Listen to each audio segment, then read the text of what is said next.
Boa noite a todos, a todas. Bem-vindos e bem-vindas a esse evento sobre programas de privacidade com experiências, casos práticos.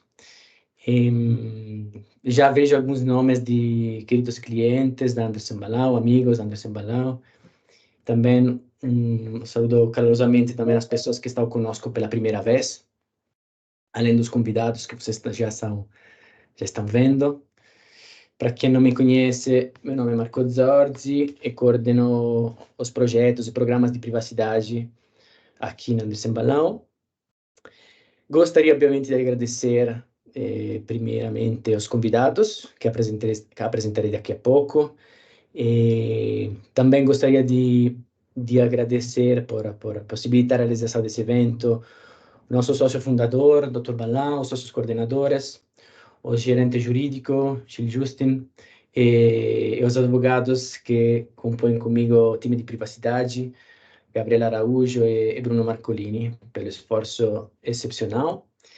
O papo de hoje é um evento que se insere numa série de eventos sobre papos sobre privacy e compliance, organizados pela Anderson Banal Advocacia. E embora os microfones, isso sim, sempre esqueço de falar isso, embora os microfones permaneçam fechados e os vídeos permaneçam fechados, encorajamos todo mundo a enviar perguntas através do botão de perguntas e respostas, Q&A.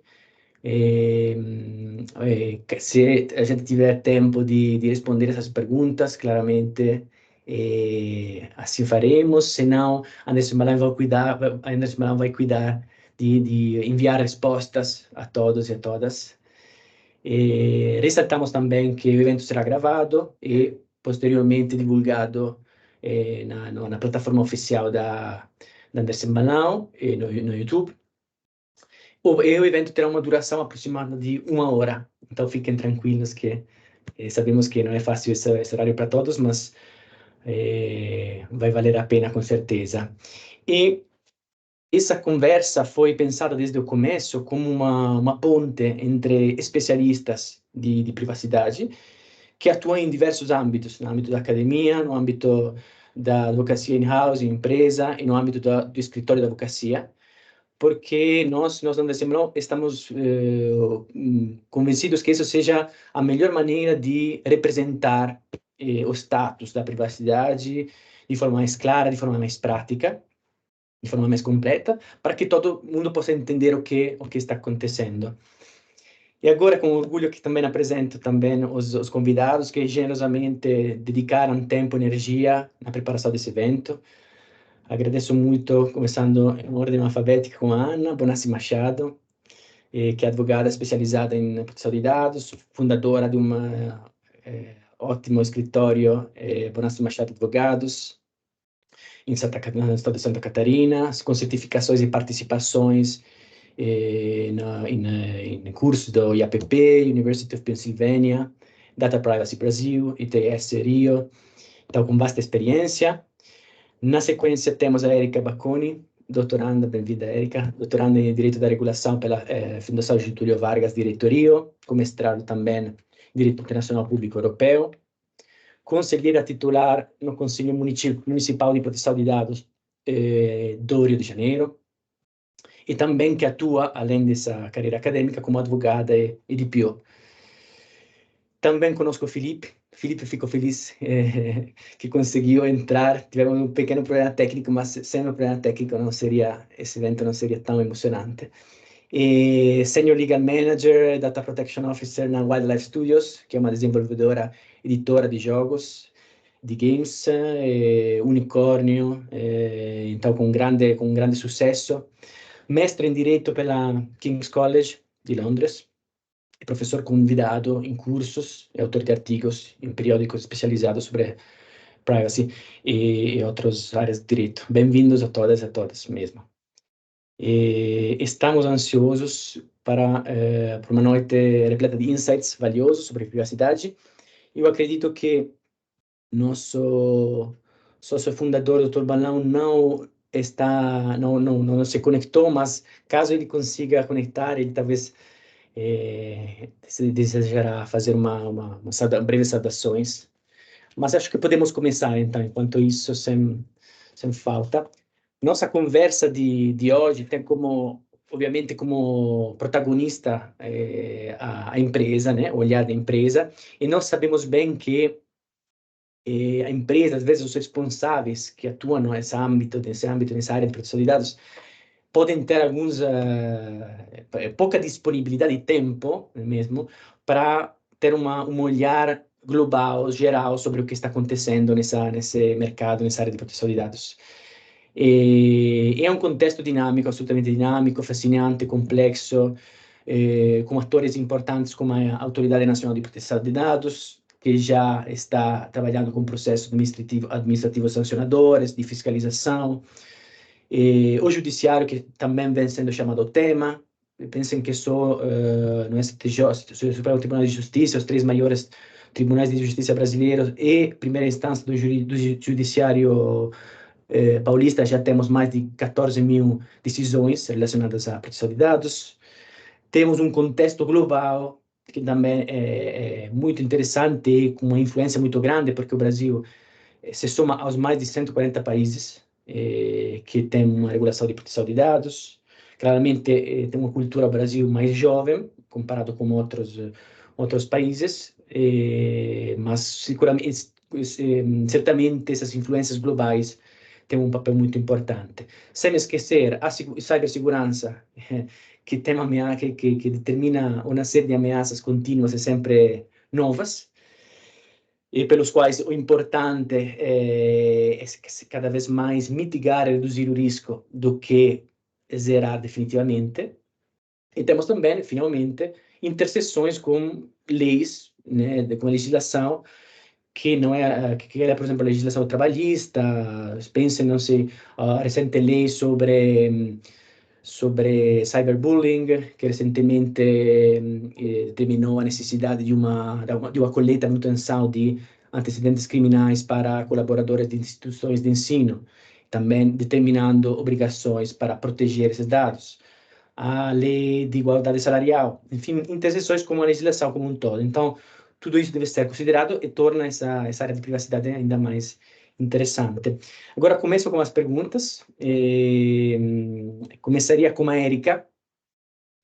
Érica, bem-vinda. Agora expliquei um pouco, né, sobre esse contexto, de forma muito breve, dando alguns números.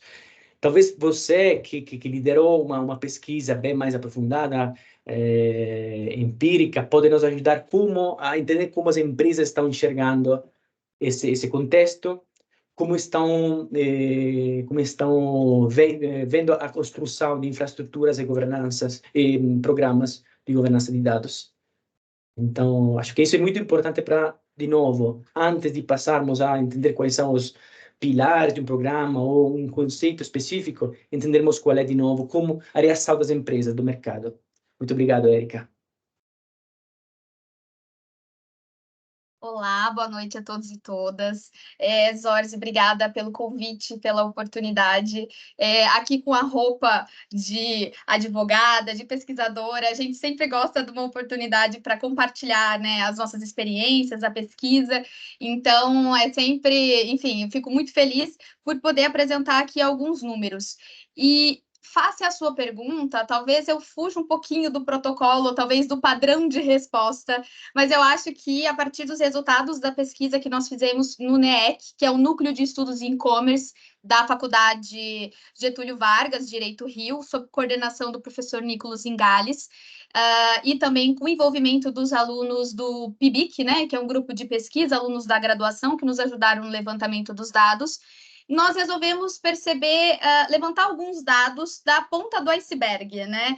Claro que dentro de um nicho específico, né, de empresas e-commerce, nós decidimos em compreender como que eles estavam organizando, gerindo ou respondendo ao DSAR, né, que na verdade seria aquele fluxo, né, que faz parte do programa de governança, em que medida, né, como que eles vão responder às requisições, às demandas dos titulares de dados, como que essas respostas vão ser endereçadas, quais vão ser os canais, e aí a gente trabalhou em cima de algumas perguntas que, de fato, né, coincidentemente, é um trabalho que a gente começou ali em 2021, esse tem um recorte um pouquinho mais atual, mas que veio aí na agenda regulatória da NPD agora, né, é uma área que ela vai se debruçar, e está com uma tomada de subsídio aberta para encerrar agora, 4 de março, onde a gente pode levantar algumas questões sobre prazos, sobre como, né, quais interfaces utilizar com os titulares, o que é segredo de negócio, até onde vão as respostas, e a partir disso a gente traz alguns números para reflexão. Então, eu peço licença, vou compartilhar aqui a minha tela. Caso eventualmente vocês não consigam visualizar, eu peço por gentileza que me avise. Eu te aviso. Obrigada. Conseguimos, perfeito. Então perfeito, vamos lá. Então, como eu mencionei, né, é um trabalho que a gente faz dentro da realidade e-commerce pelo núcleo NEEC, coordenado pelo professor Nicolas Ingales, com a ajuda dos alunos ali, Maria Eduardo, o Felipe e a Júlia. Acho que não vou conseguir fazer pelos... Passou para o próximo slide? Não. Perfeito, é que ele não estava funcionando pelo teclado. Mas, então, basicamente, neste primeiro recorte, né, que eu trago os números para vocês, a gente separou aquelas 100 empresas mais relevantes do contexto e-commerce. E ali a gente tem 2 modelos, né? Um modelo puro, que seriam aqueles marketplaces que só ofertam produtos para terceiros, e aqueles que são híbridos, então que, além dos produtos de terceiros, né, da venda de produtos de terceiros, eles também oferecem produtos próprios. Então, nós temos ali mais ou menos 66,3% dos puros, 33,7% dos híbridos. Só para que vocês entendam um pouquinho o contexto das empresas que a gente analisou. E aí, no primeiro momento, assim, como que funcionou essa metodologia? A gente fazia um cadastramento nesse site, então criava uma conta no site e passava a navegar, experimentar, olhar alguns produtos. Isso porque a gente sabe que, além, né, dos dados que a gente concede ou eventualmente dos produtos que a gente adquire, muitas empresas estão usando ali alguns cookies que vão além dos cookies necessários, né? Então, às vezes, ele vai fazer o registro do IP, às vezes do seu perfil de compra, então quanto tempo você ficou sobre determinado produto, ou qual produto você clicou, e aí a gente gostaria de experimentar, de assim, será que vai haver uma transparência nesse sentido, que esses dados vão ser fornecidos para nós, consumidores?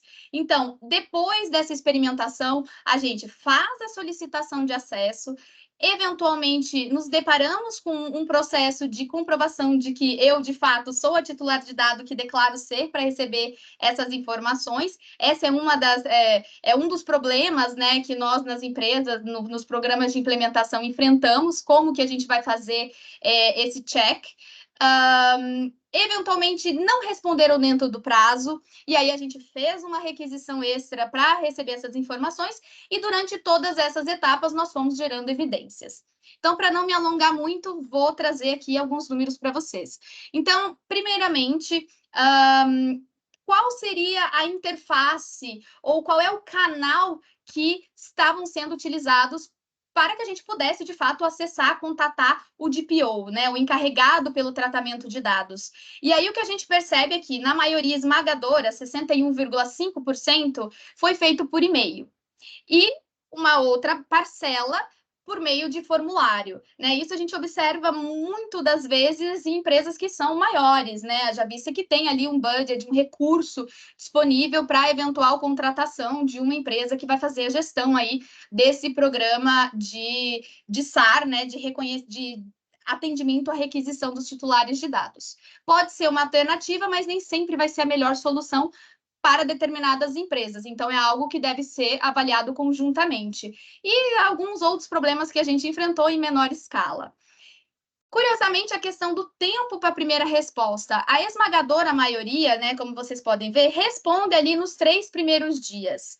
E aqui a gente não está fazendo uma análise subjetiva, mas objetiva. Respondeu dentro do prazo, independentemente de já ter fornecido dados ou não, mas teve uma resposta dentro do período e, em menor escala, ali, não atendeu a este prazo, chegando ali aos 30 dias. Uma ressalva importante, que foi algo que, assim, após o convite dos ORs, eu fui me debruçar sobre os dados que a gente tinha, e aí me surgiu a dúvida, a gente levantou mais um número que seria complementar, né, de que se essas empresas, elas eram de pequeno porte ou microempresas ou não.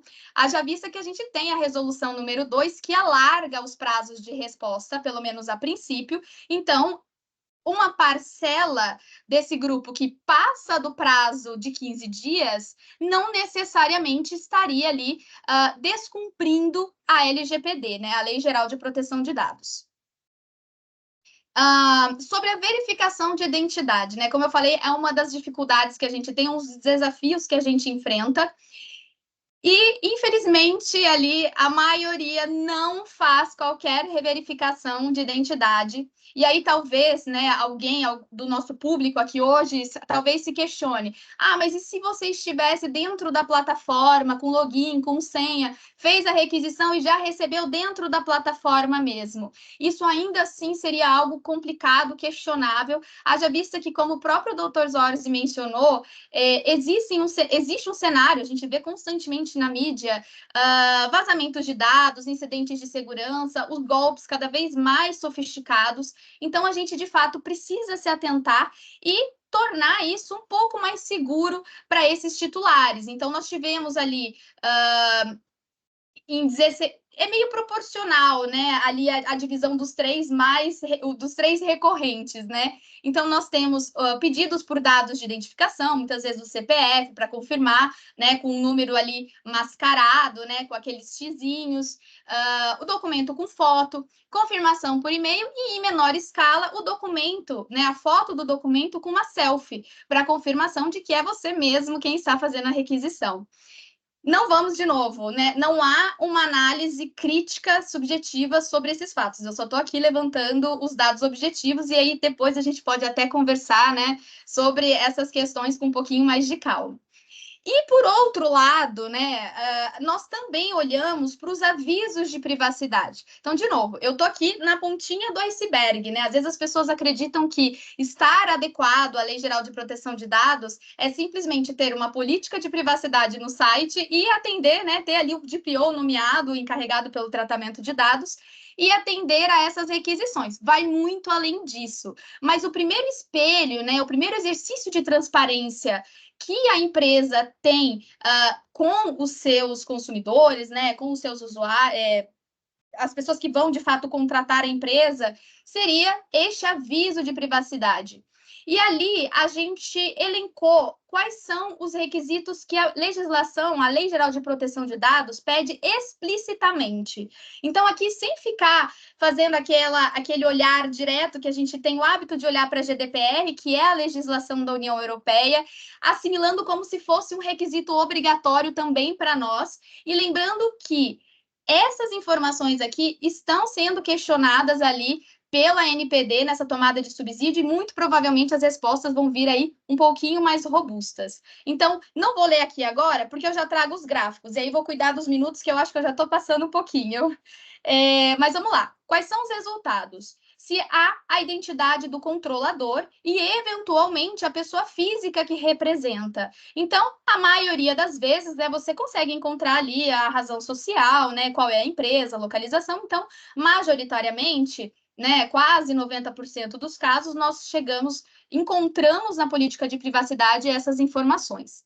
Contato do encarregado pelo tratamento de dados. Na maioria das vezes, né, em 76,4% dos casos, nós encontramos ali este contato.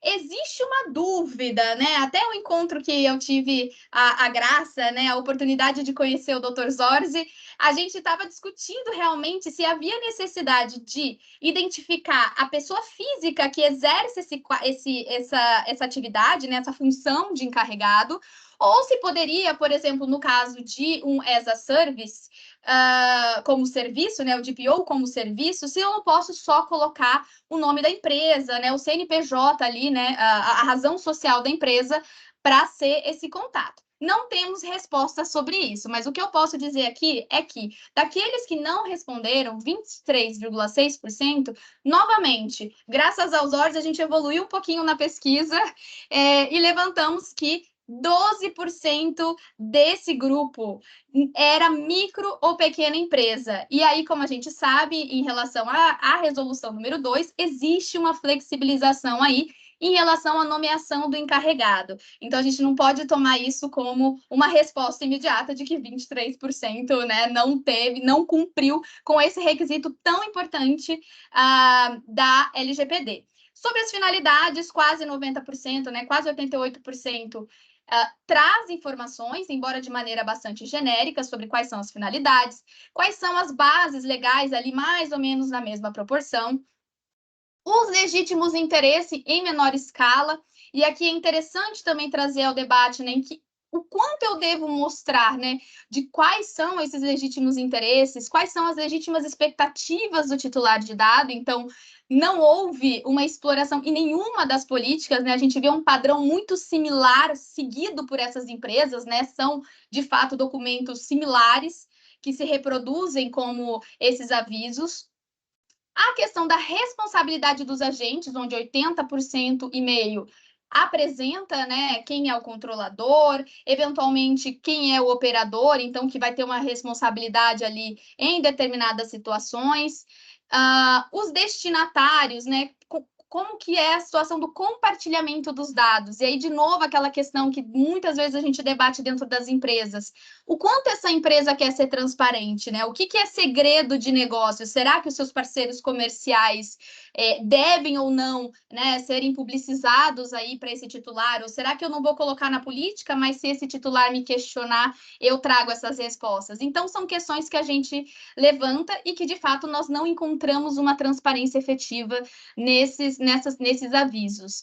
E, claro, se há ou não uma transferência internacional, onde a gente teve informações desse sentido em 60,8% dos casos, o que pode ser um sinal relativamente preocupante na medida em que a esmagadora maioria, a gente tem aquelas empresas principais que oferecem esses serviços, né, de rede, de nuvem, perdão, ou até as plataformas que vão receber, por exemplo, a Amazon, Azure, né, que são as empresas mais recorrentes, de fato, que elas vão alocar esses dados internacionalmente, então seria aí um dado para a gente analisar com mais cuidado e, eventualmente, vocês repensarem as respectivas políticas de privacidade ou até mesmo algum tratamento interno com mais profundidade. Basicamente, para encerrar aqui, que eu sei que eu passei dos minutos e antecipo as minhas desculpas, o que a gente percebe é que na solicitação de dados pessoais, nós ainda recebemos muitas informações genéricas, então, não são todas as informações que nos são passadas, transmitidas enquanto titulares de dados,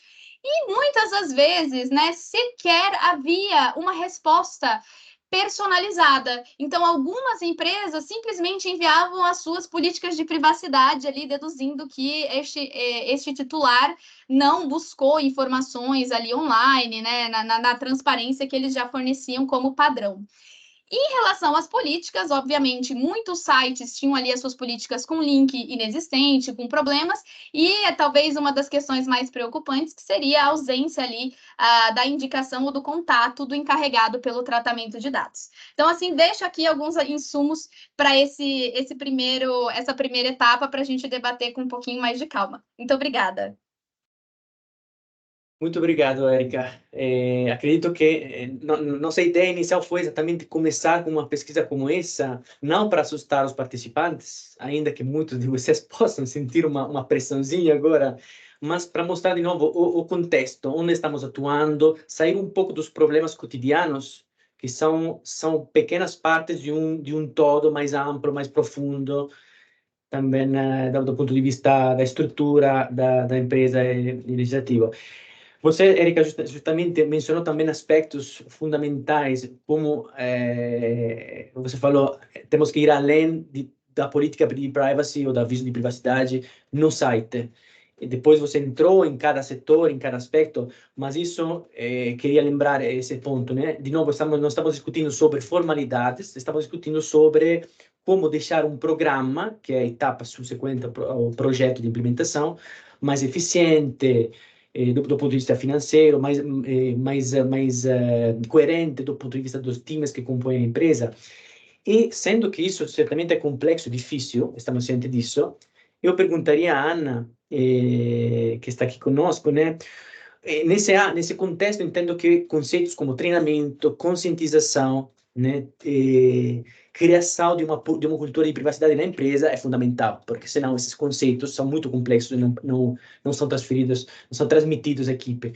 Como é que, em termos de casos práticos, experiência, como é que podemos tornar essa conscientização mais eficaz, mais eficiente? Quais são os tópicos para treinamentos que você viu no seu dia a dia de advogada?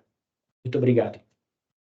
Perfeito, obrigada, Marco, e obrigada pelo convite. Fico lisonjeada de estar aqui hoje. Bem, eu penso que treinamento e conscientização são instrumentos poderosos para dar vida e sustentação ao programa de privacidade, né? Isoladamente, eles não são a única medida a ser implementada, mas eles auxiliam, de fato, muito na concretização das ações, na implementação dos controles, na revisão e melhoria dos processos e nas rotinas diárias. Não à toa, né, que o nosso legislador previu expressamente aí ações educativas na seção de boas práticas e governança que está lá no artigo 50 da LGPD. Então, dentro dessa abordagem, eu penso que faz sentido nós dividirmos esse importante pilar de qualquer programa de privacidade em talvez 3 grandes fases. Aquela fase que ela é anterior ou inicial ao projeto de implementação ou de adequação à LGPD ou outras normas de privacidade, a fase que ocorre durante o projeto e depois, né, com a sua conclusão, com o nascimento efetivo desse programa de privacidade e proteção de dados em si, que precisa ser nutrido, que precisa ser desenvolvido, que precisa ser mantido. Então, quando ainda não existe uma familiarização com o tema, e isso pode ser o caso de muitos que estão aqui hoje, né, quando a organização ou a empresa ainda não sabe, de fato, né, do que se trata essa lei, o que precisa ser feito, qual é o caminho a ser percorrido, essas dúvidas que pairam no ar e que a Érica muito bem expôs aí na sua pesquisa. A organização ela pode, então, ter um primeiro contato com o assunto a partir de um treinamento ou atividade de conscientização.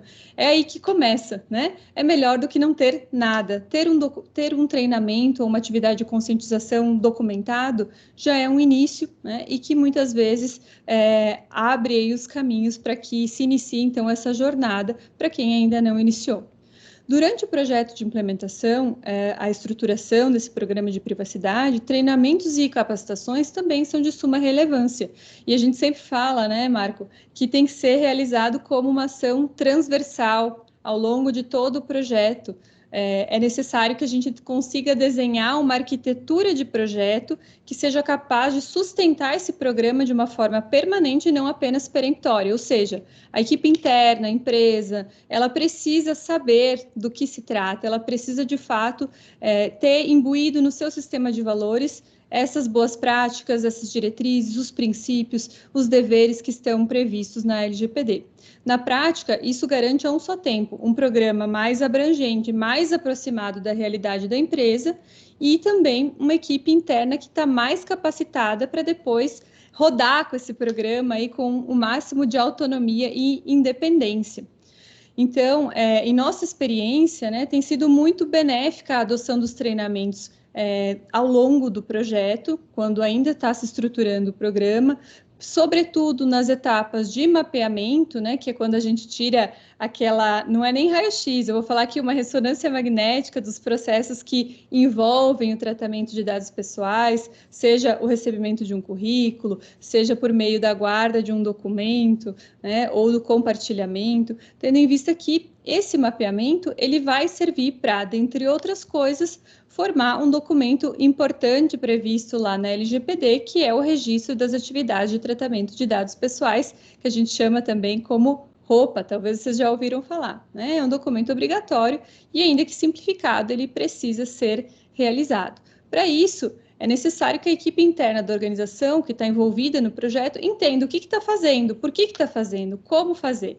Se não tiver claro o que é um dado pessoal, né, como que ela vai saber como proteger esses dados? né? Se a gente não souber o que é um tratamento, ou uma atividade de tratamento, ou quem é o titular, esse sujeito de direitos, esse dono, né, dos dados, a quem essas informações se referem, como que ela vai conseguir fazer um mapeamento eficiente, como que ela vai construir esse ROPA que seja satisfatório do ponto de vista jurídico-regulatório? Então, ao final do projeto, é entregue todo um conjunto, todo um set de documentos, que é, inclusive, para fins de prestação de contas e defesa, em caso de fiscalização ou processo administrativo, judicial, mas muitas vezes as organizações ficam com aquela sensação, nossa, muito foi feito, né? Percorremos todo esse caminho, concluímos o projeto, temos vários documentos, mas na prática ainda não sei muito bem como manusear esses documentos, o que fazer. Nesses casos, a adoção de treinamentos que também podem ser direcionados ao Comitê de Privacidade e Proteção de Dados é altamente recomendável e tem um caráter extremamente útil. Concluído o projeto, que é, de fato, onde nós entramos agora em cheio, pensando no tema dessa atividade, desse evento, as ações de capacitação e conscientização, elas não podem terminar, porque o programa, ele só tem começo, diferente do projeto, que tem começo, meio e fim.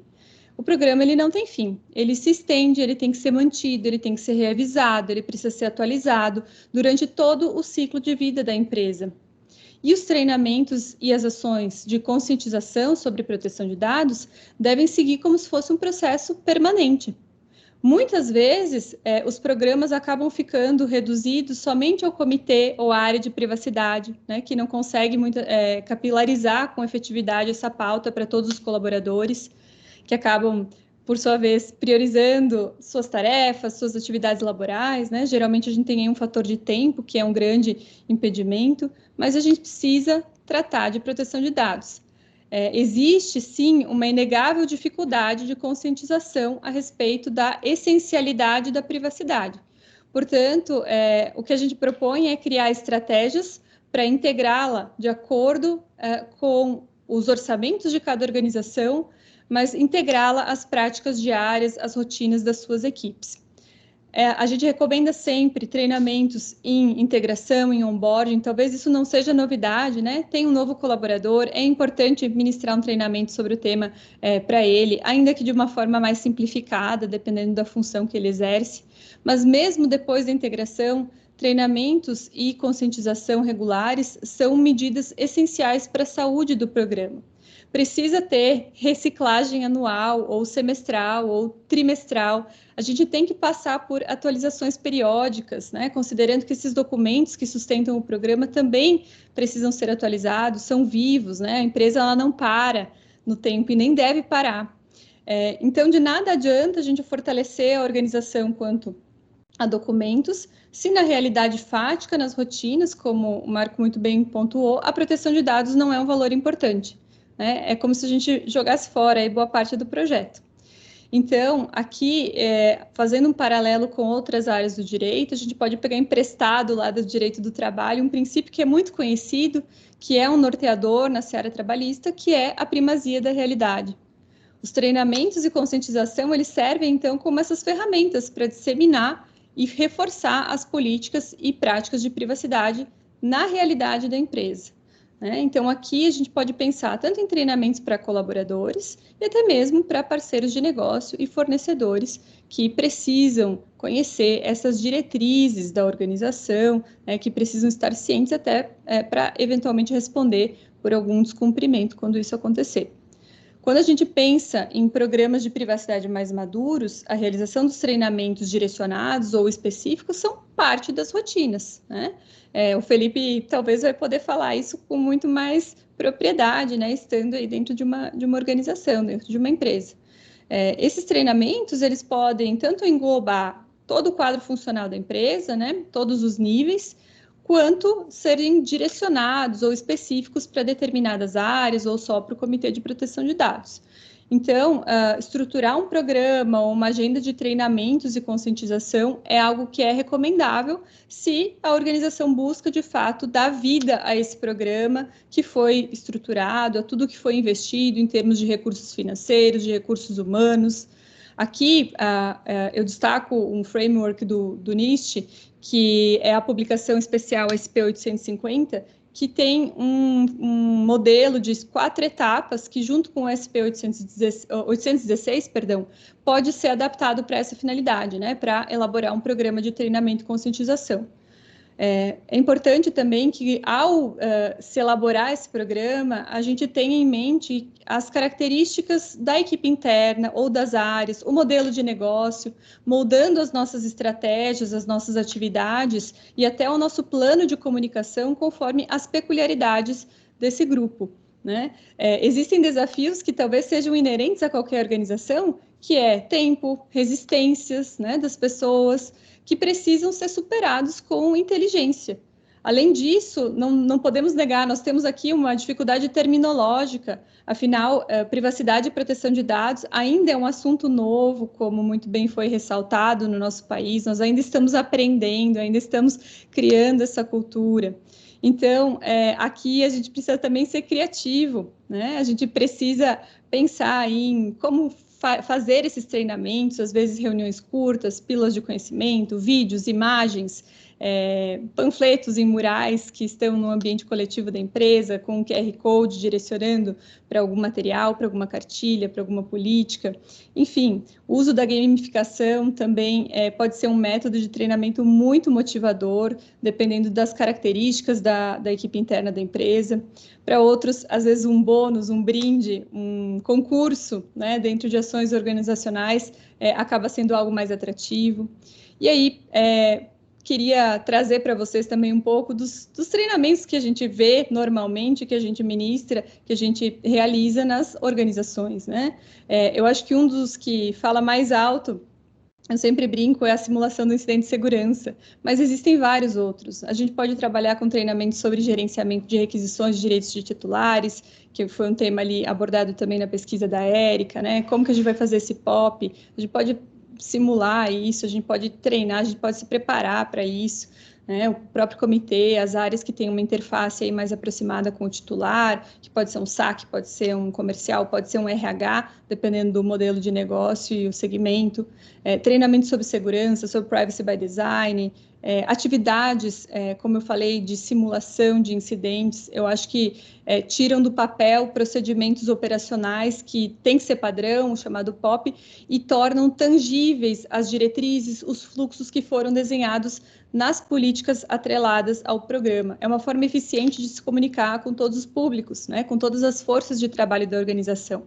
E eu acho que nada melhor para a educação e conscientização sobre a essencialidade desse tema do que uma simulação de incidente, né? Envolvendo o board, envolvendo todas as áreas, o time de cyber, de infosec, geralmente coordena, e pode começar com simulações, às vezes, muito simples, né? Que não são caras, como, por exemplo, um ataque social por meio de phishing, e até simulações mais sofisticadas. Então, se a organização, às vezes, já passou por algum incidente, ela pode aproveitar as lições aprendidas e utilizar isso também em treinamentos, a partir de uma abordagem construtiva.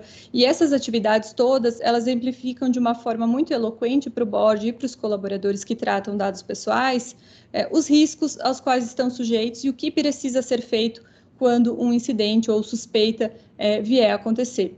Ao mesmo tempo, serve para treinar times de resposta a incidentes, na medida que essa preparação é um elemento-chave, né? São atividades muito boas também para medir a eficiência do plano de resposta, né? Será que o nosso plano de resposta funciona? Então, vamos testar, vamos colocar à prova de uma maneira um pouco mais controlada, né? Vamos ver como é que está a maturidade do programa que foi implementado, que métricas, como que a gente vai mensurar esses resultados, né? Afinal, o que a gente não mede, a gente também não gerencia. E para que a privacidade se torne uma parte intrínseca da cultura organizacional, eu gosto muito também de prever na agenda do comitê treinamento sobre guarda e descarte seguro de dados pessoais. A gente se preocupa muito com a coleta, minimizar a coleta, coletar só os dados necessários, né? O mínimo necessário, pensando aí nas finalidades, nos propósitos, mas a gente não se prende muitas vezes num tópico super importante, que é a limitação temporal, por quanto tempo que a gente vai reter esses dados, como que a gente vai descartar ele de uma maneira segura? Então, treinamentos sobre guarda e descarte seguro de dados tornam compreensíveis, tornam palpáveis as políticas de retenção, que são esses documentos que vão contemplar prazos prescricionais, prazos internos para a guarda desses dados, que vão ter ali uma análise jurídica super esmiuçada, né, para evitar aí a eliminação de dados que às vezes precisam ser guardados por um determinado período legal ou para fins até de exercício regular de defesa. Então, é ali onde a gente vai conseguir falar, dialogar com os colaboradores que tratam esses dados, com colaboradores e áreas-chave, quais são os procedimentos apropriados para guardar, para eliminar, né, em qualquer formato ou mídia. Então, esse é um ponto que é super importante para mitigar também os riscos. Então, a gente precisa pensar em limitar também o ciclo de vida. Essa lei, ela nos exige, ela nos pede isso. A gente não pode mais reter dados ad eterno por prazos que ultrapassam aí o alcance do seu propósito de tratamento, porque assim a empresa, além de descumprir com preceitos positivados na Lei Geral de Proteção de Dados ou outros regulamentos de privacidade a que estiver sujeita, vai atrair riscos desnecessários, né? E vai onerar, porque armazenamento custa, seja ele físico, seja ele lógico, né? Então, vários treinamentos podem ser direcionados. Quando a gente pensa em organizações que têm grande tratamento de dados pessoais, sejam eles triviais ou sensíveis, de crianças e adolescentes, como, por exemplo, hospitais, clínicas de saúde, escolas, né? Cartórios de registro civil e pessoa natural, o RCPN, até órgãos públicos, a gente precisa pensar também, às vezes, treinamentos específicos, né, dado o caráter especial que foi conferido pela lei a esses grupos de pessoas que ainda estão em formação e que devem contar com toda a proteção, inclusive que é garantida pelo Estatuto da Criança e do Adolescente. Então, isso faz muito sentido e é um treinamento que pode ser, inclusive, realizado em indústrias ou em empresas que tratem dados de muitos dependentes, por exemplo, que são menores de idade e que estão vinculados aos seus colaboradores. Por fim, eu queria destacar aqui os treinamentos e a conscientização externa. A gente pensa sempre muito em treinar, capacitar, educar, conscientizar, sensibilizar quem está lá dentro da nossa organização, da nossa empresa. Mas é importante que a gente pense também em quem está fora, né? Um treinamento que a gente já fez e que foi muito produtivo, que foi muito benéfico, foi um treinamento direcionado a crianças, adolescentes e responsáveis legais. Então, uma atividade de conscientização, na verdade, como já fizemos em algumas escolas, e tiveram resultados muito positivos, dentro de um plano de comunicação externa, né, que também é importante. O mesmo se aplica quando a gente fala em fornecedores, em prestadores de serviço, né? A gente precisa também pensar em treinamentos direcionados a eles, e ao próprio titular, ao próprio sujeito de direitos aí dos dados, com o qual a gente está se relacionando, que está vinculado a nosso. Em qualquer treinamento de conscientização, seja ele qual for, interno ou externo, antes do projeto, durante o projeto, depois de já estruturado o programa, é importante que a gente colete evidências. Não adianta a gente fazer, né, dizer que fez e não conseguir demonstrar. A gente tem que ter evidências, a gente tem que atender aí o princípio da responsabilização e prestação de contas que está previsto na lei. Isso pode ser uma lista de presenças, pode ser um certificado, pode ser a lavratura de uma ata, pode ser a aplicação de testes de aproveitamento, né, que é legal também para aferir possíveis lacunas, para direcionar treinamentos naquilo que está sendo necessário, porque, ao fim e ao cabo, o grande objetivo é desenvolver, esses defensores do programa, munir os colaboradores, notadamente aqueles que tratam dados pessoais, com todas as ferramentas, né, com todos os instrumentos para fortalecer o ciclo de vida operacional do programa de privacidade na empresa ou organização. Os colaboradores, eles têm esse papel central, né? Eles são a nossa primeira linha de defesa contra eventuais ameaças, contra incidentes de segurança, com violação de dados pessoais. Portanto, é super importante que a gente pense em treinamentos, tanto internos, né, e atividades de conscientização, quanto externos. Porque quando a gente educa as pessoas sobre como proteger dados pessoais, a gente está protegendo também elas mesmas, né, e, ao final, a própria organização.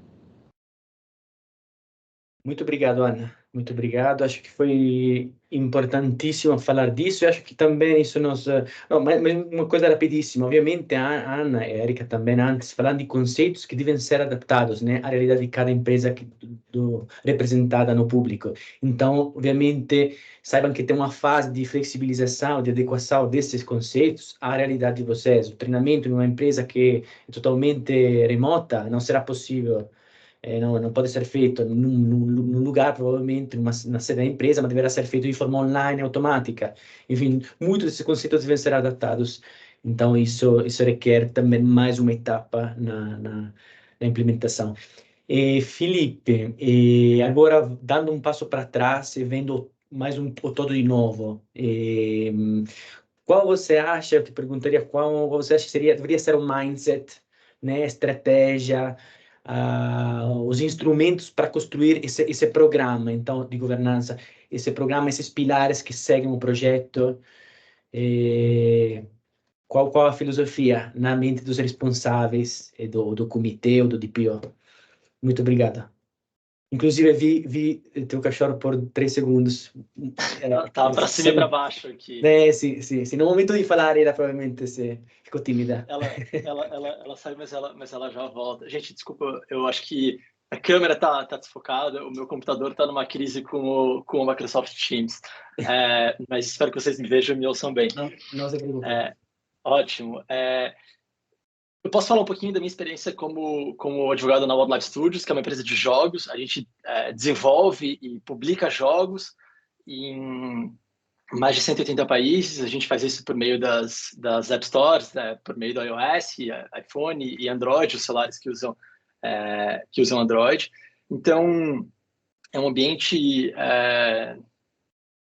super pouco usual. Quando eu entrei, eu estou aqui há 4 anos, eu fui o primeiro funcionário a trabalhar com privacidade na empresa, então era uma página em branco. Então, a sua pergunta é extremamente interessante para mim, porque a gente não tinha, na época, nenhum tipo de direcionamento, a gente não tinha... Era realmente algo do zero. Então, qual era o mindset? Era uma coisa que dependia totalmente de sentar e conversar sobre e entender como a empresa funcionava e entender como a gente deveria seguir a partir daí. A maneira que a gente lida com isso é uma maneira em que o programa de privacidade, ele é um suporte ao negócio. Então, o meu trabalho é dar suporte ao negócio. A função de um advogado de privacidade, no meu caso, é dar suporte para as áreas de negócio da empresa, para produto, para engenharia, para o time de monetização, para o time de aquisição de usuários, enfim, cada marketing, pessoal que cria parceria dentro dos jogos, cada pequena área dentro do nosso ambiente. E privacidade, ela nada mais é, no nosso caso, do que uma peça nessa grande engrenagem. Então, o programa não é um fim em si mesmo, ela é uma peça nessa grandíssima engrenagem. E, a partir daí, a maneira que a gente encara isso, a maneira que a gente encarou até hoje, foi de criar relacionamentos com os nossos clientes internos, entender onde que realmente o time precisa de suporte, criar um relacionamento com esse pessoal, ganhar a confiança deles e mapear o que a gente pode, onde a gente pode trabalhar, qual que deve ser o nosso objetivo por áreas. Então, na verdade, a gente tem um grande guarda-chuva, em que a gente tem como se fosse uma missão ou um objetivo, e a partir daí tem um cascateamento de prioridades. A gente entende que uma alternativa razoável é criar um plano a curto, médio e longo prazo. E o plano a curto prazo a gente divide em OKRs, a gente divide como se fossem entregáveis por trimestre. E esses OKRs, eles pipocam cada área da empresa, cada pilar, cada prioridade, e ajudam a gente a ganhar pouco a pouco chão.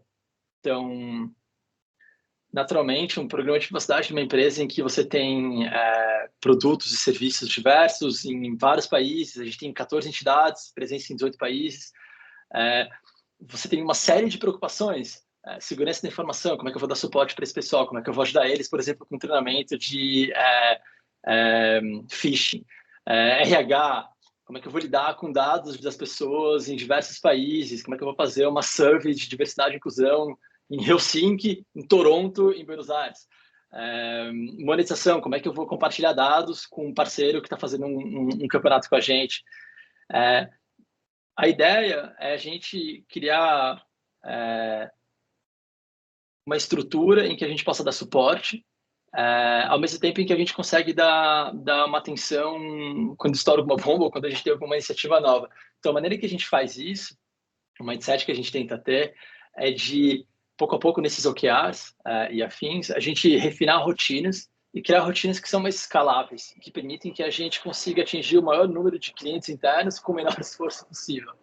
Então, a gente tenta criar rotinas em que a gente tem treinamentos que a gente, enfim, prepara dedicados a uma certa área, a pessoa entra, ela faz. Esse treinamento, enfim, é uma animação, quando o cara entra, ele tem 30 dias para fazer, a gente não precisa fazer esse treinamento cada vez, não tem um advogado que faça cada funcionário novo que entra. A gente tem uma rotina com cada time em que a gente revisita uma vez por ano, uma vez cada 6 meses, alguma preocupação, entende o que está acontecendo de novo do lado deles. Quando é algo mais sensível, a gente revisita mais rapidamente, mais frequentemente. E pouco a pouco, a partir daí, a imagem que se cria é uma imagem em que o programa passa a ter uma estrutura mais clara.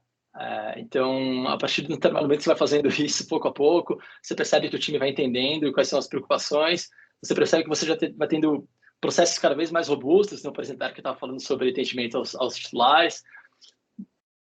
Isso é um processo que você vai refinando pouco a pouco, né? Então, como que eu garanto que eu atendo melhor os titulares de dados, usando menos recursos do meu lado, sendo mais e mais eficaz? Então, como é que eu gasto 30 minutos por semana com isso, ao invés de gastar 4 horas? E eu libero 3 horas e meia de um analista de privacidade para fazer outra coisa que pode ser super relevante naquele momento. Então, não é de uma hora para outra. É um trabalho de formiguinha. Pouco a pouco você vai refinando o processo, você vai melhorando, você acha uma plataforma melhor, você acha um cara na engenharia que vai dar um jeito de criar uma API que vai achar os dados de uma maneira mais eficaz, você vai ter menos trabalho. Acho que enfim, para terminar, o grande mindset é levar a privacidade como um trabalho de formiguinha, em que você vai pouco a pouco refinando processos, tentando ser mais eficaz, tentando dar melhor suporte ao negócio. Naturalmente, cada empresa tem um contexto. E você tenta manter o relacionamento de confiança com os seus clientes internos. É muito fácil você deixar de falar com o cara por 6 meses e, enfim, a banda toca. Relacionamento é tudo. E saber se adaptar. Então, pouco a pouco, o programa vai tomando corpo, você vai conseguindo ter mais margem de trabalho, as pessoas vão ganhando confiança, vão entendendo o que é privacidade, enfim, por que isso é importante, e o programa vai, enfim, idealmente deslanchando. Perfeito, muito obrigado, Felipe. Acho que gostei do teu exemplo, né? Achar um cara no time de engenharia, né? E isso acho que pode ser feito também em contexto de comitê, né? Quando uma pessoa, por exemplo, de engenharia participa do comitê, sente, né? Que até um interesse, uma paixão por algumas temáticas e acontece de conhecer essa pessoa, os skills dessa pessoa e trabalhar juntos. Mas sem um comitê, sem esses instrumentos, não seria possível, né? Porque seria tudo muito mais casual e talvez você nem saiba que aquela pessoa tem esse skill tão avançado de proteção de dados. Muito obrigado. Gente, eu sugiro, eu vi a Erika tem a mão levantada, eu sugiro fazer o seguinte, eu tinha falado antes que o evento tinha uma duração de mais ou menos 1 hora, vamos um pouco exceder esse limite. Eu proponho aos nossos speakers que o tempo de resposta para esse segundo round, uma resposta uma pergunta por pessoa, seja efetivamente de 5, máximo 7 ou 8 minutos, assim conseguimos não exceder demais. Erika, por favor, fique à vontade por começar. Talvez, eu acho que você tem também alguns detalhes da pesquisa a ser apresentado e também outros para complementar, então fique à vontade para seguir, por favor.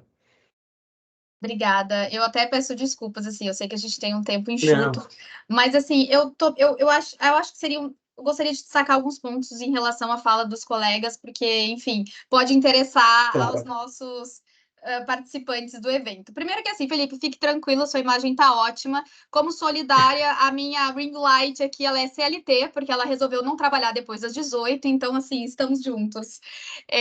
Mas sobre a sua fala, eu achei muito bacana quando você começa falando que o time, né, o comitê de privacidade, ou às vezes o DPO, dependendo do perfil, ele é um suporte às áreas. Então, assim, você traz a ideia de que, assim, gente, não é uma cúpula que está ali distante, né? Ele precisa, de fato, participar e entrar, né? Assim, incorporar todas as áreas, né? E esse é um dos pontos mais interessantes que eu acho que é uma das coisas que apontam que a gente está no caminho certo e que a empresa adquiriu uma maturidade desde que ela começou o seu programa, né? Eu observo que nas empresas, porque, assim, como eu comentei, além de fazer os projetos de adequação, eu também trabalho como DPO as a Service e tenho, assim, a sorte de acompanhar, né, essa evolução das empresas. E o que eu percebo é que as áreas, depois de um determinado tempo, elas perdem o medo, né, de nós, profissionais da proteção de dados e da privacidade, e quando eles têm um novo projeto, ou eles têm um novo processo, ou querem atualizar, ou contratar um software, eles desde o início, e aí eu trago aqui um conceito muito comum, né, muito importante da Lei Geral de Proteção de Dados, que é o Privacy by Design. Então, a privacidade desde a concepção de um projeto, do desenvolvimento de um software, eles já nos trazem para que desde o início a gente acompanhe todos os debates, ou quando for contratar alguém novo, eles já nos envolvem desde o início. Então, acho que isso, assim, você foi, assim, preciso no início da sua fala, eu acho que foi fundamental. Em relação à doutora Ana, vou ser bem breve, prometo. Também, assim, eu vejo que ela tem a mesma abordagem que eu também adoto na atividade profissional, que é, de fato, levantar a questão dos treinamentos. E, assim, 3 pontos rápidos. Primeiro, né, caso alguém aqui, né, seja controlador, tenha uma empresa ou atue, seja representando alguma empresa para iniciar, ouvir aqui, né, o escritório do Dr. Zorzi e dos demais, isso pode ser, sim, algo documentado, né? E vocês podem colocar como, quem sabe, um start, né? Um início do projeto de adequação. Então, às vezes, agora eu vou jogar um trabalhinho aqui para o Dr. Soares, e talvez ele não goste muito disso, às vezes uma lista de presença ou um certificado de participação já pode ser algo a ser documentado, né? A doutora Ana foi muito, muito lúcida quando ela disse, haja criatividade, né? Então, assim, acho que tudo a gente pode aproveitar e utilizar a favor da empresa, e com certeza esse diálogo vai introduzir algo a todos nós. E, por fim, 2 últimos pontos sobre os testes, as simulações. Eu tive uma experiência onde a gente já tinha mais de um ano numa empresa com vários treinamentos e a gente simulou um phishing. E era um e-mail, teoricamente, do RH, oferecendo um serviço de parceria da empresa e, pasme, a gente acreditava ter um nível de maturidade e mais de 90% da empresa caiu nesse phishing fake. E, inclusive, a alta gestão, inclusive pessoas da TI e do nosso comitê de privacidade. Não sinto orgulho disso, mas a gente mergulhou, atuamos ali por mais de 8 meses, assim, remodelamos o programa de conscientização e a gente conseguiu, depois, de novo, numa segunda simulação, obter êxito. Então, veja a fragilidade e a facilidade de um funcionário expor os dados. Nós temos reportes da Verizon, onde mais de 70%, quase 80% dos incidentes de segurança dos vazamentos de dados acontecem por erro, por falha dos próprios funcionários. Então, veja a importância da conscientização. E desse gancho também a doutora Ana falou, também pensar para além dos colaboradores da empresa. E, além de, claro, ser importância nas escolas, em outros ambientes, uma outra situação que eu vejo acontecer muito nas empresas e que a gente precisa lidar. Os dados de onde a gente trabalha é muito fácil adquirir. A gente tem LinkedIn, a gente tem currículo Lattes, escavador na internet, então é muito fácil descobrir onde a gente trabalha e pelo sobrenome descobrir filiação, né? Não só por Instagram, Facebook, às vezes privado. E eu tenho visto muitos golpes acontecerem de usar a margem do LinkedIn, dizer de onde trabalha e chegar para o pai, para a mãe daquela pessoa, para o filho, e essas pessoas fazerem transferências bancárias, né? Aqueles golpes de engenharia social, onde ludibria a pessoa e ela faz depósitos. A gente também pode abraçar todo este contexto em prol dos nossos colaboradores e da empresa. Então, como eu já ocupei bastante do tempo, eu vou correr aqui com os dados da próxima pesquisa. Zorzi, se quiser me interromper, por favor, fique à vontade. Não se preocupe. Obrigado. Eu só achei que poderia ser aí interessante para o pessoal ouvir um pouquinho da perspectiva muito interessante que os colegas trouxeram. Mas vou aqui compartilhar. Se não aparecer, por favor, denuncie aqui para mim, que eu corrijo a falha. Para mim está aparecendo. Ainda não aqui. Agora sim, para mim sim. Obrigado. Perfeito.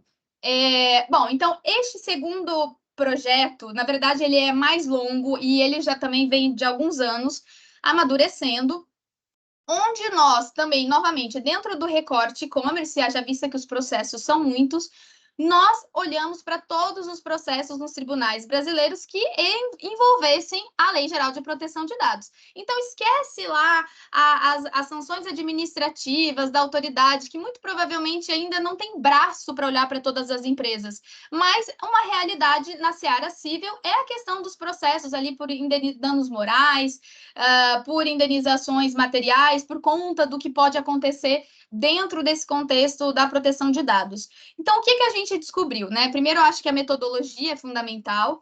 Nós olhamos 580 processos até agosto de 2023. Estamos atualizando esses dados para até final de 2023 e, muito possivelmente, aí, neste primeiro semestre, nós vamos divulgar esses números e o relatório, onde, né, empresa e-commerce, nós identificamos, assim, um grupo majoritário da área do turismo, principalmente ali da empresa Decolar, 31% de buscador de redes sociais, então, por exemplo, a Meta, a X, o Google, o buscador, né? E e-commerce de um modo geral, que seria ali, né? Varejo, por exemplo, Americanas, Magazine Luiza. Então, a gente levantou esses dados por meio do JUIT, que é aí uma ferramenta que nos auxilia na pesquisa para automatizar o levantamento desses dados. Dos resultados gerais, bem breve, majoritariamente, por óbvio, muito em razão da atividade no Brasil comercial está, de fato, concentrada no Sudeste, 98% desses processos eles estão no Tribunal de Justiça de São Paulo. Quais são os temas que mais aconteceram envolvendo a Lei Geral de Proteção de Dados? Mais de 50% envolve o pedido de sigilo. Eu estou falando aqui majoritariamente das empresas de turismo, principalmente a Decolar, que pedia que os processos corressem em sigilo, invocando ali a Lei Geral de Proteção de Dados. Isso é bastante controverso, onde, na medida em que a gente tem ali a questão da necessidade de publicização dos processos judiciais, da transparência e, às vezes, até uma certa confusão, na medida em que uma empresa invoca a Lei Geral de Proteção de Dados para proteger ali o CNPJ, né? Então, assim, existem alguns debates que poderiam ser feitos em relação a este número. Incidentes de segurança, vazamento de dados em 24,5% dos casos, pedido de eliminação e de acesso 7% mais ou menos em cada um deles, e outras menções genéricas em menor escala, dentro dos 10%. Então, estes seriam ali as questões recorrentes que envolvem a Lei Geral de Proteção de Dados. E aí, quais seriam os dados que talvez preocupem mais, né? E aí, se tiver um vazamento de dados, ou se eu não responder dentro do prazo, será que podem me processar e pedir danos morais? Né? Como é que fica a minha empresa perante uma demanda judicial? Né? E aí, o principal ponto seria a questão de responsabilidade civil. Né? Qual é a teoria que a gente vai adotar, haja vista que, talvez pelo texto da lei, ela pareça ser subjetiva, onde eu preciso comprovar a culpa por parte da empresa, né, quando ela gera um dano, ela inicialmente ela foi desenhada, né, foi elaborada para ser objetiva, então baseada no risco. Se você faz uma atividade presta uma atividade, trata algum dado na sua atividade mercantil, você já, independentemente da culpa, deveria responder por algum prejuízo depois que você trata um dado desse titular. A grosso modo, é mais ou menos isso. Claro que, na subjetiva, é mais fácil a empresa se proteger, é mais difícil ter uma condenação. Na objetiva, isso já seria imediato. Então, existe essa dúvida, essa discussão doutrinária, talvez um modelo híbrido e outras teorias com menos adesão na doutrina. Isso ainda é algo que a gente debate bastante, mas em 37,5% dos casos foi decidido pela responsabilidade objetiva. Então, independentemente de culpa da empresa, ela foi condenada. Ai, meu Deus, então isso significa que os processos, que os juízes, os desembargadores estão interpretando a LGPD como responsabilidade objetiva? Não.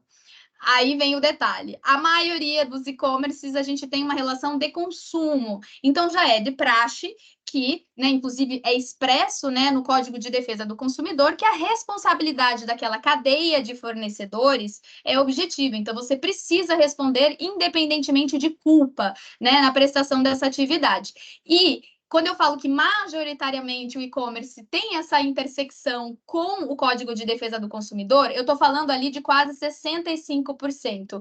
Dos restantes, que só tinha a Lei Geral de Proteção de Dados, a gente tem quase 29% pedindo danos morais. E desses, e aí que talvez more a preocupação, né, o que vocês precisem estar atentos, é que 59% teve condenação.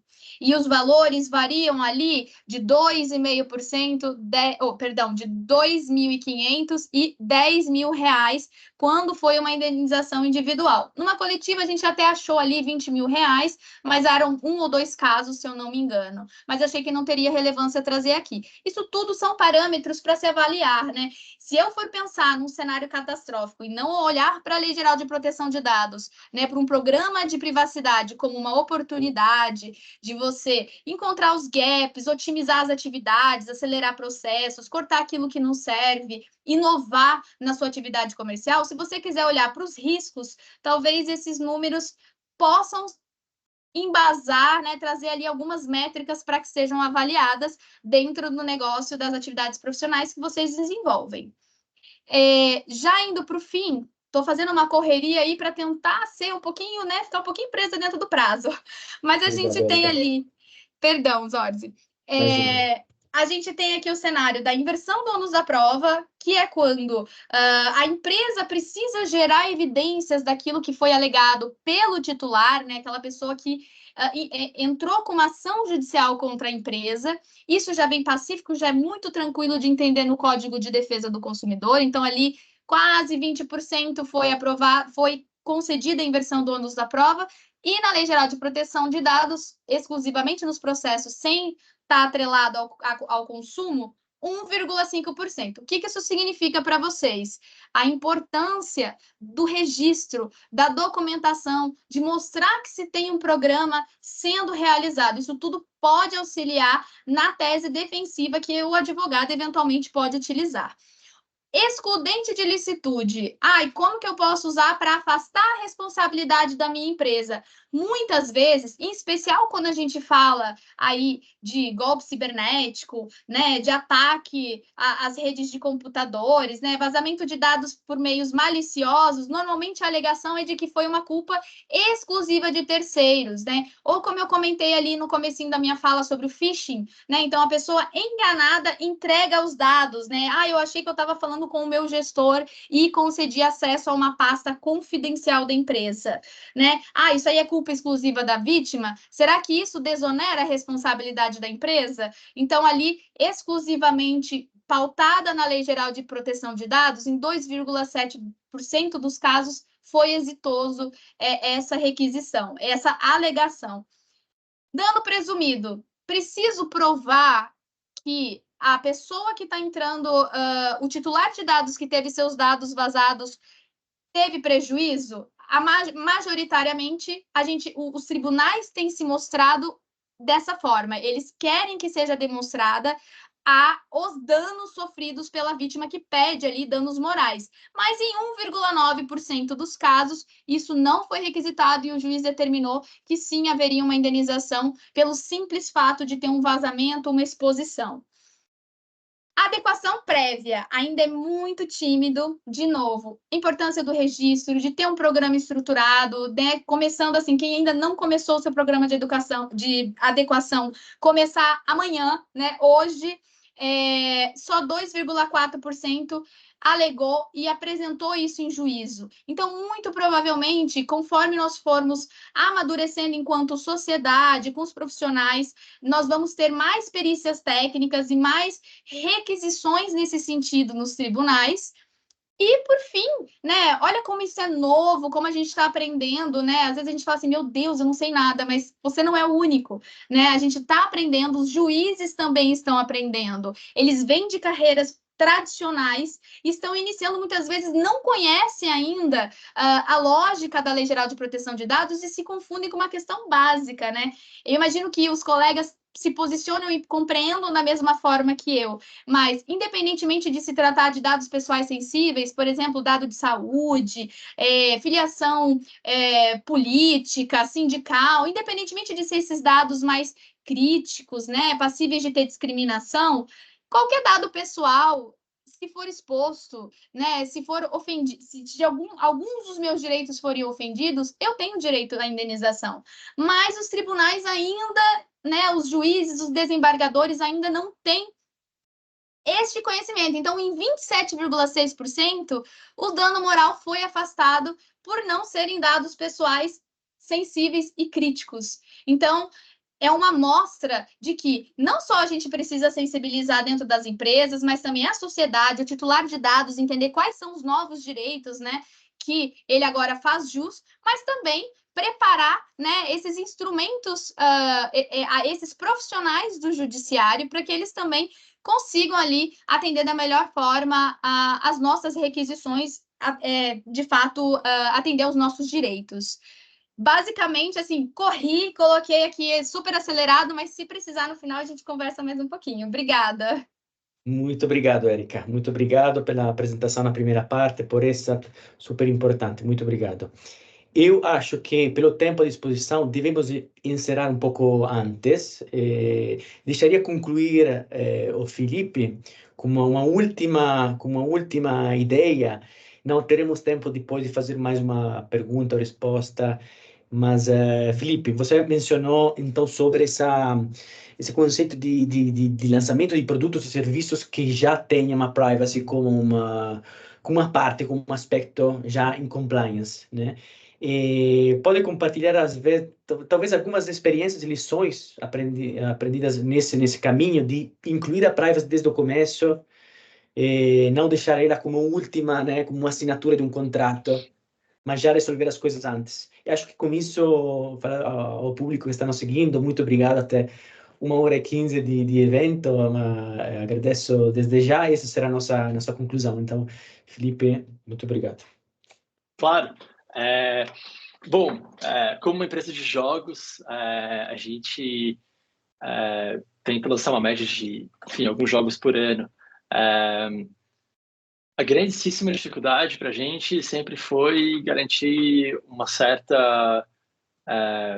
padrão na análise entre um jogo e outro, o que é super difícil de fazer, porque os jogos eles variam em gênero, enfim, perfil, audiência. Às vezes um jogo tem chat, às vezes o jogo não tem, chat de voz, é uma questão super difícil, porque aí tem uma questão de moderação. Às vezes o jogo tem um aspecto social super forte, às vezes não tem, às vezes o jogo tem publicidade direcionada, às vezes não tem. Então, o grande objetivo aqui é garantir que eu interajo com os desenvolvedores, os engenheiros, durante o processo de desenvolvimento do jogo, e garanto que no momento que o jogo é lançado para os usuários, esse jogo já passou por um review pelo nosso jurídico, e o time responsável, os desenvolvedores responsáveis, analisaram, tomaram decisões, no fim das contas, finalmente, sobre riscos e medidas no jogo.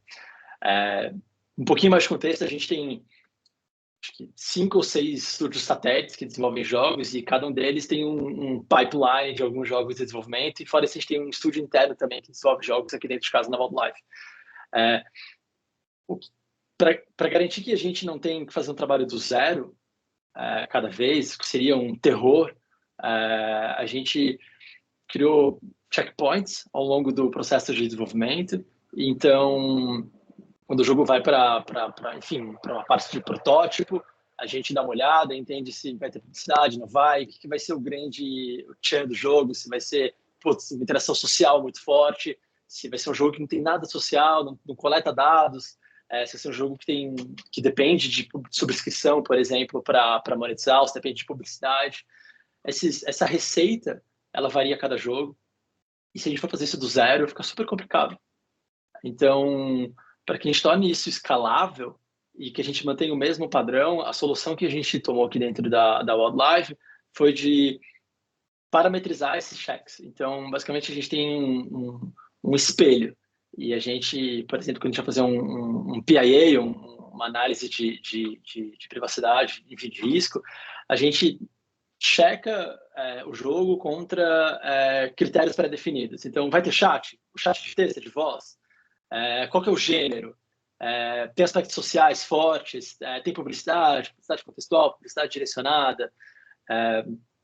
Enfim, tem um histórico de enforcement naquele gênero?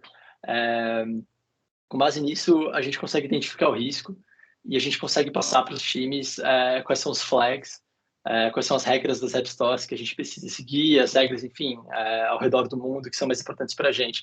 A grandíssima dificuldade, primeiro, enfim, como falei, padrão, acho que é o mesmo padrão de risco. Segundo, a gente ser rápido, ágil, não passar, enfim, horas e horas e horas fazendo do zero, então ser algo escalável. Isso foi um pouco difícil de montar. E terceiro, garantir que a gente interage com os times de desenvolvimento, a gente passa por eles de uma forma clara. Então, um pouco do que eu falei agora há pouco sobre confiança e relacionamento é muito disso. Eu não posso virar para um desenvolvedor e falar, cara, você está 12 meses desenvolvendo jogos, está 24 meses desenvolvendo um jogo, mas assim, eu vou te falar algo que você tem que mudar totalmente a sua dinâmica, a monetização do seu jogo, tudo depende disso, ou a dinâmica, enfim, a experiência de uso, a interface. O cara vai querer me matar. Então, o que a gente faz enfim, um erro que foi algo que a gente tentou durante um tempo foi fazer vários reportes ao longo do processo de desenvolvimento. Não dava certo, o pessoal perdia as informações, não achava quando o jogo ia lançar. Eles, cadê o link da Privacy Policy? Cara, a gente falou sobre isso 12 meses atrás. Então, isso não funcionou. A gente agregou tudo em um único lugar. A gente manda, por exemplo, para os desenvolvedores um documento de uma página com quais as medidas obrigatórias, quais as sugestões, quais são os deveres. Então, aí a gente senta com o pessoal, com os desenvolvedores e explica para eles se necessário. E os grandes flags, se tem alguma bandeira que a gente levantou e falou, cara, a gente precisa conversar sobre isso, com riscos e alternativas. No fim das contas, mais uma vez, o nosso papel é dar suporte para o negócio e não tomar decisão. Então, o que a gente tenta fazer da maneira mais clara possível é identificar as obrigações, identificar os riscos e trazer alternativas de uma forma acionável, para que os times consigam incorporar a privacidade como uma das etapas durante o processo de desenvolvimento e que não seja um grande fardo para eles. Imagino que tudo isso, no caso da Wildlife Studios, tenha que ser feito a nível além do Brasil, né? Imagino. Então, não é apenas um time que está na sede da empresa, mas um time que está em outro continente, outra jurisdição, tornar tudo mais eficiente para evitar de utilizar 2 critérios, um na Europa, um no Brasil, um nos Estados Unidos, e depois complicar ainda mais.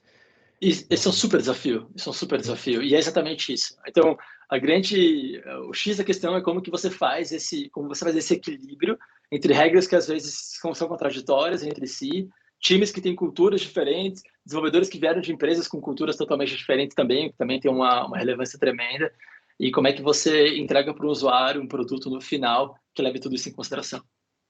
Perfeito, muito obrigado. Queria também evidenciar que o conceito que o Felipe apresentou agora é replicado também, não apenas no setor dos games, mas em todos os setores, né? Então, uma campanha de marketing que está sendo feita realizada por uma empresa que atua no setor industrial, também precisa ter essa privacy by design, ou seja, precisa que o comitê saiba o que esteja acontecendo naquele departamento antes do envio de uma newsletter, por exemplo, ou de acordo com um checkbox que já está incorporado no envio da newsletter. Então, não é apenas que empresas de games que tem talvez times muito jovens que é fácil fazer isso, mas deveria ser fácil também fazer isso em outros setores que não são online ou tech ou digital, como a empresa Wildlife Studios. Enfim, acho que muita coisa foi apresentada nesse evento. Como falamos, esse é o primeiro papo de uma série. Esperamos de termos mais conteúdo nos próximos eventos. Muito obrigado a todo mundo que apareceu, aqueles que resistiram até agora, 8h22 da noite. Eu pediria, talvez, como última coisa, de tirar uma foto nós juntos, talvez, olhando para a câmera. Bruno, se puder abrir o áudio, a gente tirar a foto rapidíssimo. Pessoal, speakers, todo mundo olhando para a câmera, por gentileza.